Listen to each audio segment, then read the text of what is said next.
हे भगवान विष्णु, गाय माता की एकादशी की इस वीडियो को, वरुथिनी एकादशी की वीडियो को जो भी लाइक करे उसकी तमाम परेशानी दूर कर देना, गाय माता को खिला देना। यह एक चीज 8 दिन में चमक जाएगी किस्मत। जय गौ माता। 2024 में वरुथिनी एकादशी का व्रत 4 मई दिन शनिवार को रखा जाएगा।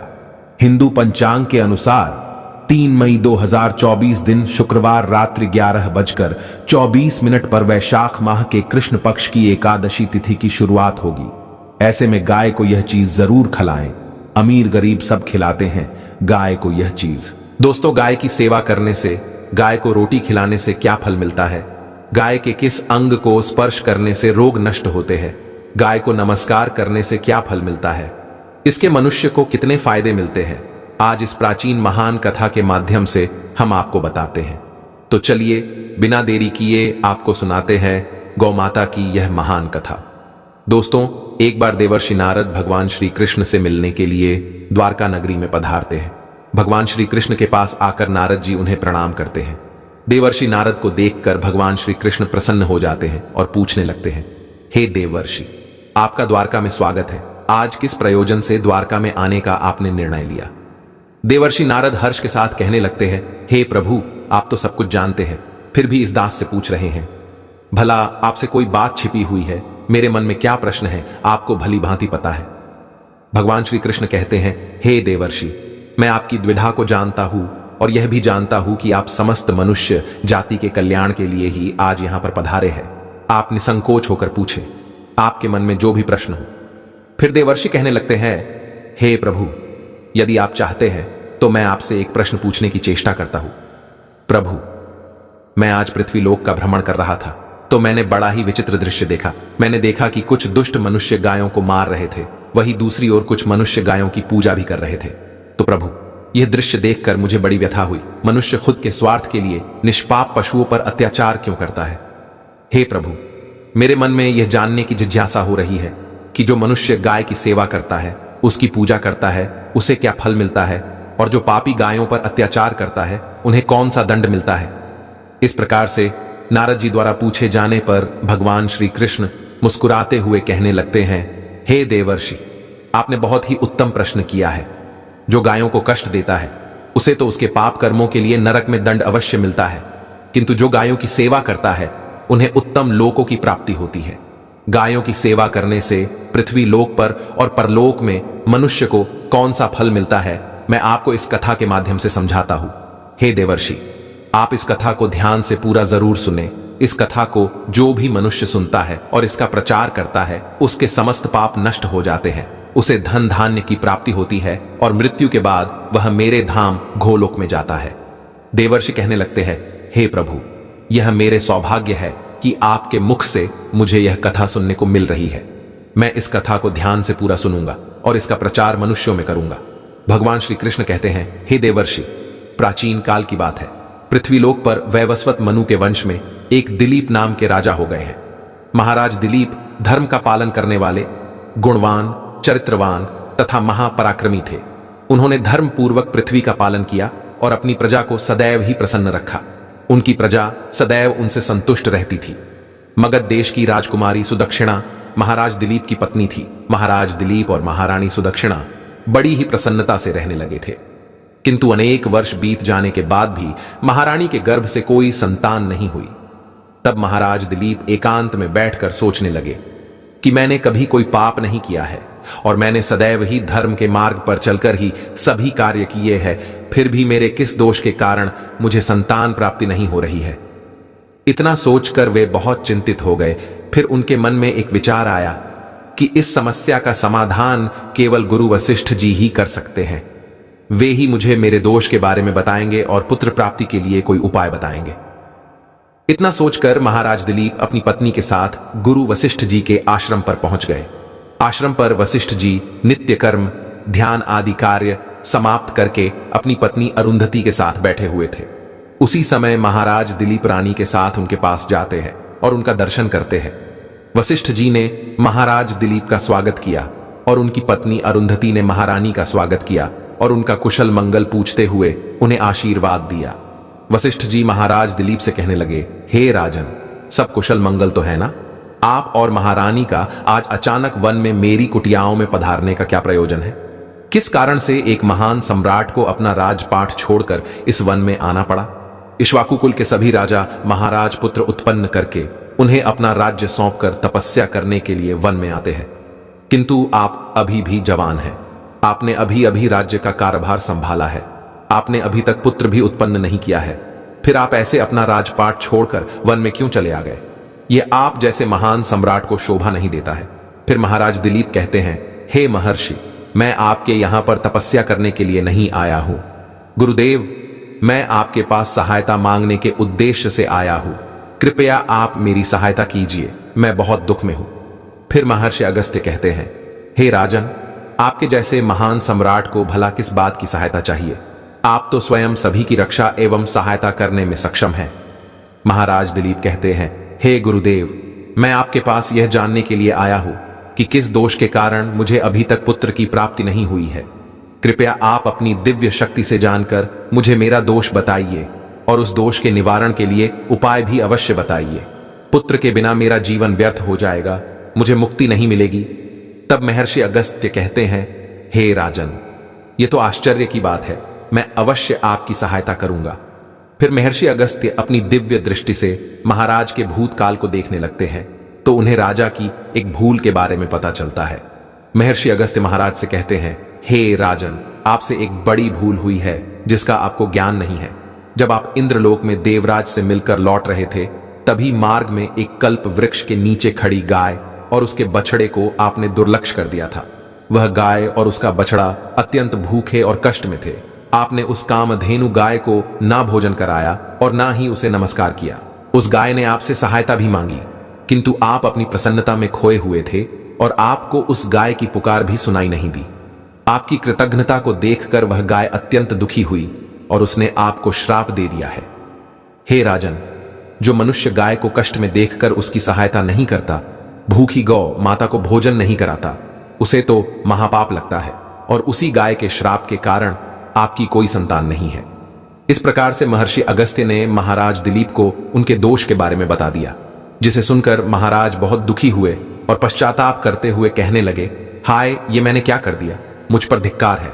मेरी ही मूर्खता के कारण एक गाय को और उसके कोमल बछड़े को इतना दुख सहन करना पड़ा। मुझे तो अब राजा बने रहने का भी अधिकार नहीं है। महाराज महर्षि अगस्त्य से कहते हैं, हे गुरुदेव, मैं अपनी इस भूल को सुधारना चाहता हूं। कृपया आप ही मुझे कोई उपाय बताइए जिससे मैं इस घोर पाप से मुक्ति पा सकूं। मेरा अपराध क्षमा के योग्य नहीं है, किंतु फिर भी मैं प्रायश्चित करना चाहता हूं। फिर महर्षि अगस्त्य कहने लगते हैं, हे राजन, आप दुखी ना हो, इस दोष से मुक्ति का उपाय अवश्य है। आप मेरे आश्रम की नंदिनी नाम की गाय की सेवा करो। वह उसी कामधेनु गाय की पुत्री है जिसकी आपने सहायता नहीं की थी। अपनी पत्नी के साथ मिलकर तुम उस गाय की सेवा करो, उसकी आराधना करो, वह तुम्हें अवश्य पुत्र प्रदान करेगी। तभी वह नंदिनी गाय बाहर से उस आश्रम में प्रवेश करती है। उस गाय को आता देखकर महर्षि अगस्त्य बोले, हे राजन, देखिए, केवल स्मरण करने मात्र से ही कल्याण करने वाली यह नंदिनी गाय स्वयं चलकर आई है।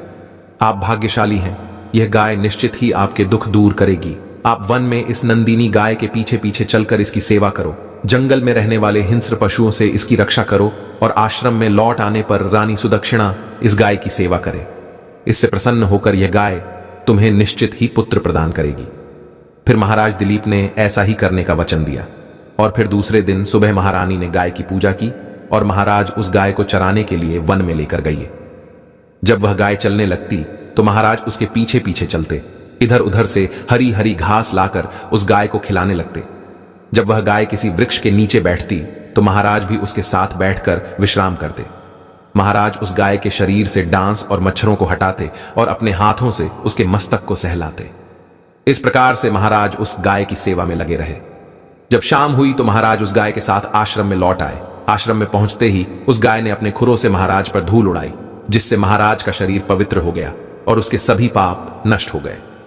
फिर महारानी सुदक्षिणा ने आगे आकर नंदिनी की अगवानी की और विधिपूर्वक उस गाय का पूजन किया तथा बारंबार उसके चरणों में मस्तक झुकाया।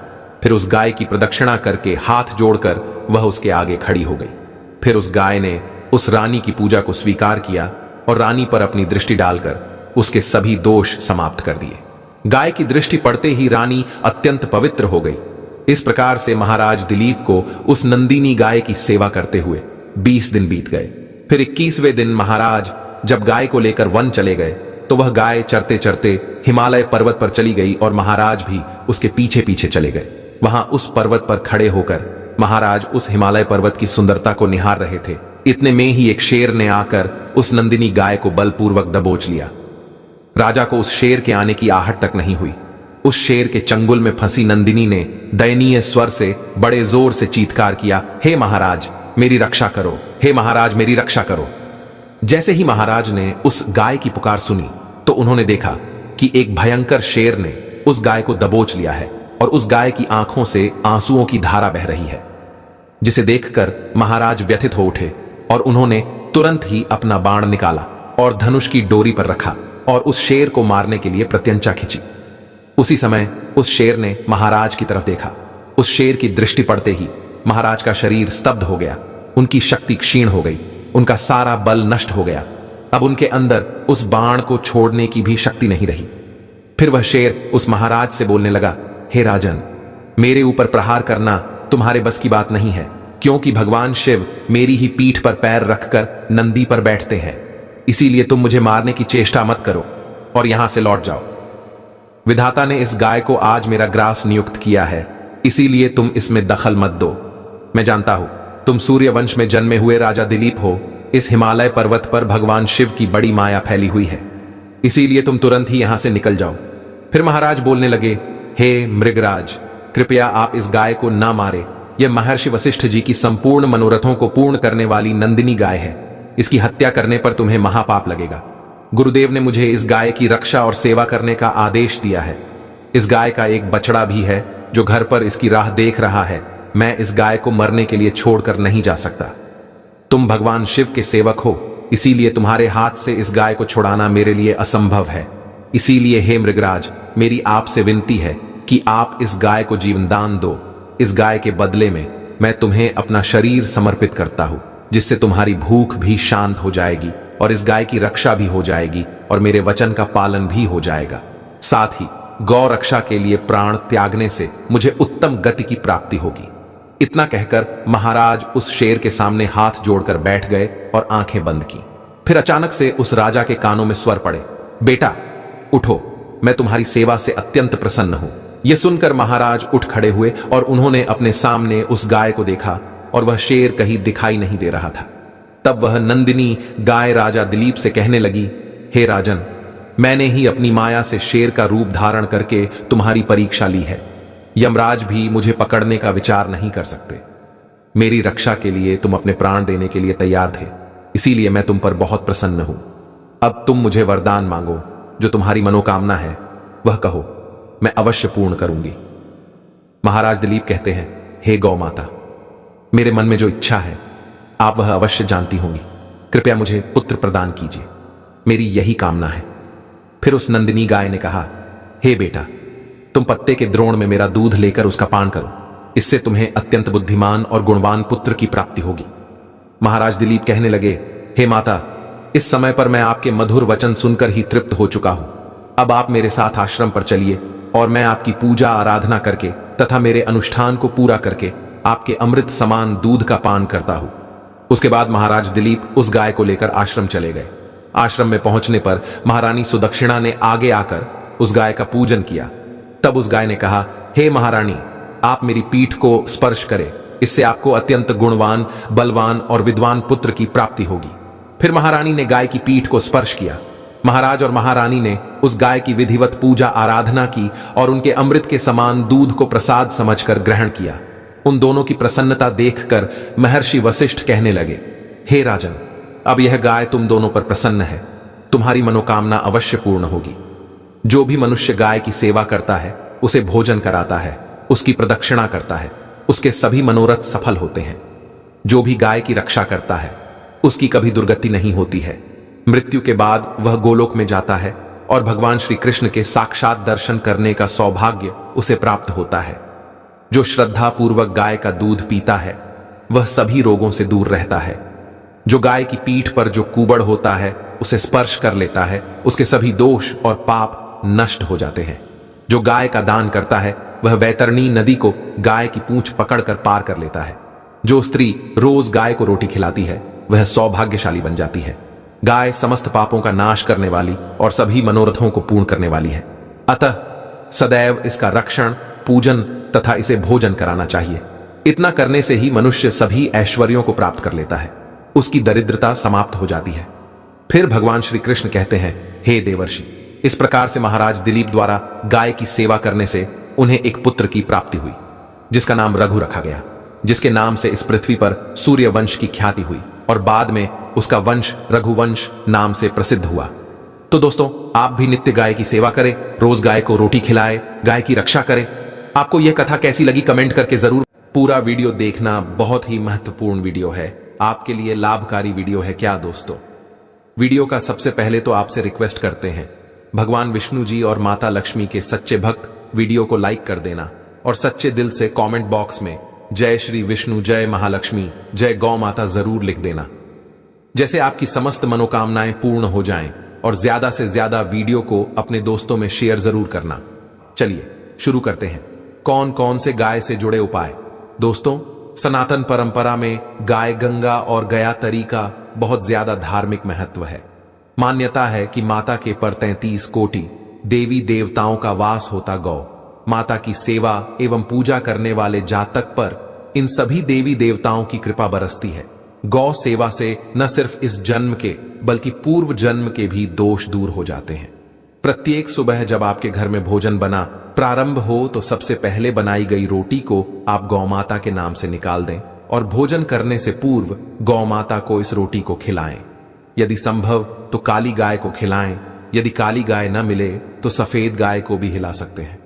प्रत्येक ऊर्जा और मांगलिक कार्य में गौ माता या उनसे जुड़ी चीजें जैसे गाय का गोबर, गोमूत्र, गाय का दूध अथवा गाय के दूध से बना भी जरूर शामिल करें, इससे आपको उन्हें की प्राप्ति होगी।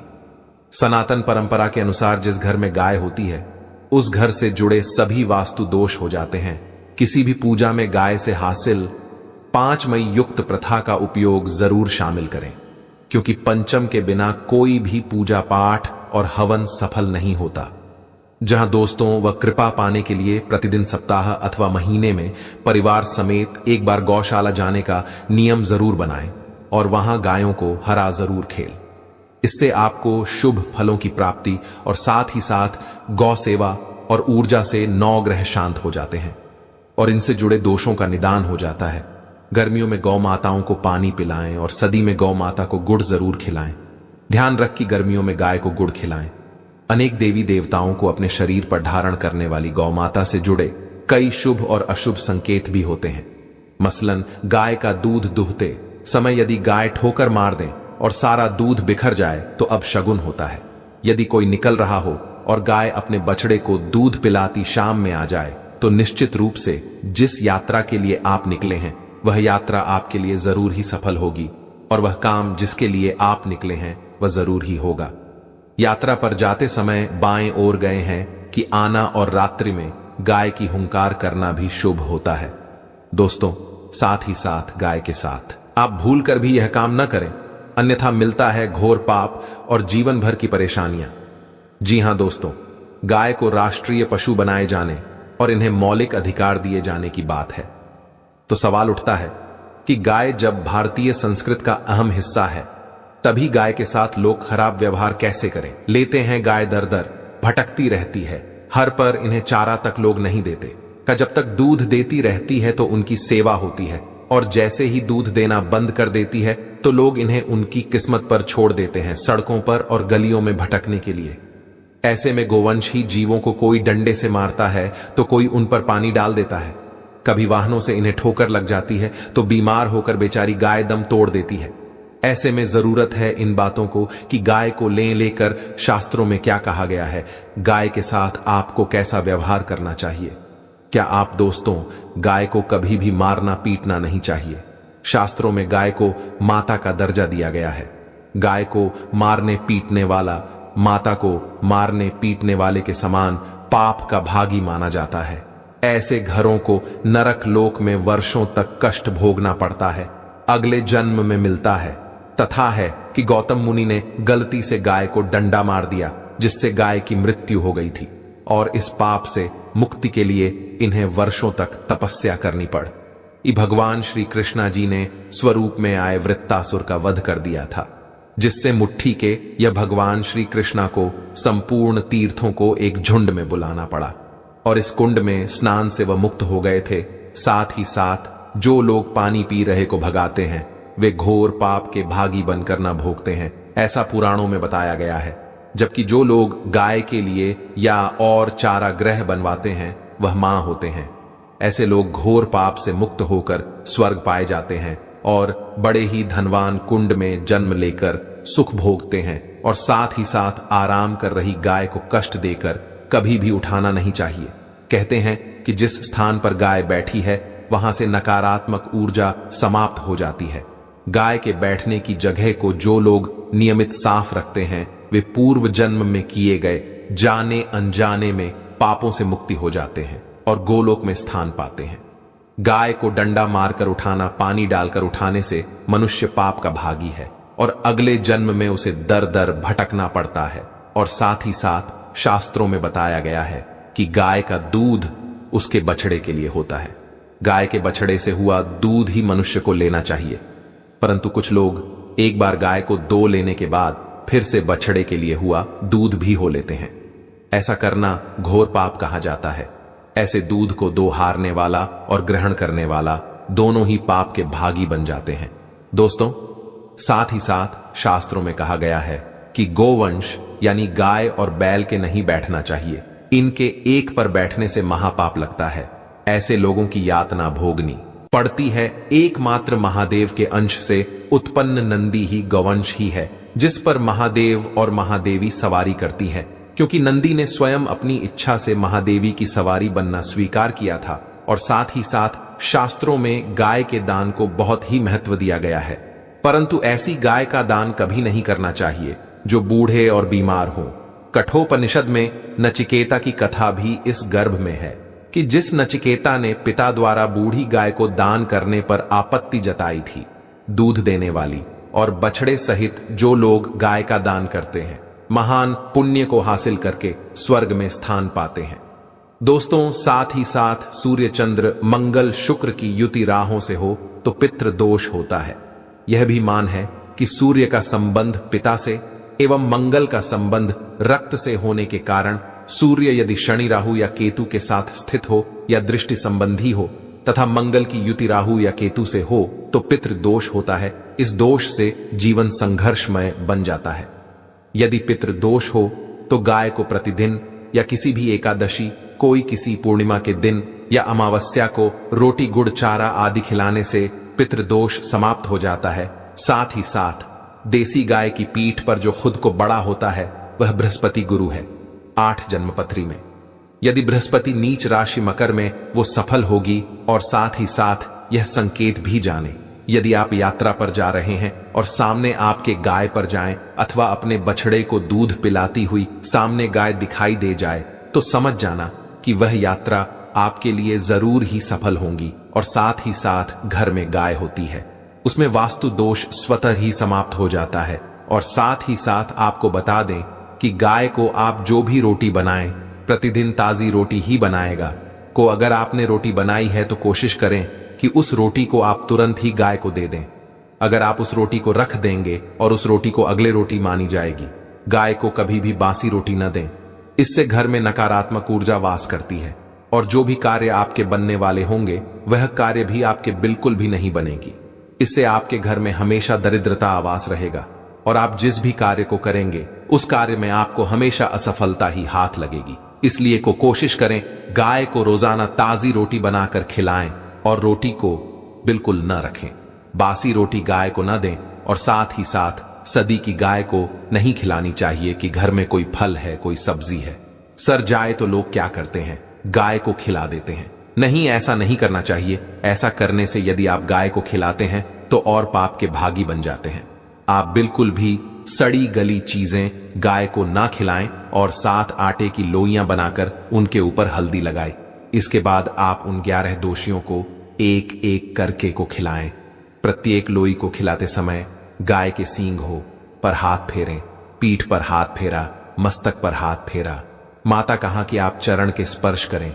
जहां दोस्तों ऐसा करने से आपके समस्त कार्य बनने लगेंगे। जो दुख का समय चल रहा है वह भी समाप्त होगा। आपके जीवन में खुशियां ही खुशियां होंगी। और एक बार आप 7 बार गाय की परिक्रमा भी कर लें तो आपके समस्त कार्य पूर्ण होंगे। साथ ही साथ आप गाय को जब भी रोटी दे, रोटी पर या तो आप थोड़ी हल्दी लगा लें या थोड़ा गुड़ रख लें, तब गाय को खिलाइए। आशा है आज की प्रस्तुति आपको समझ आ गई होगी। पर वीडियो अच्छा लगा हो तो चैनल को सब्सक्राइब करके वीडियो को लाइक कर दीजिए। धन्यवाद।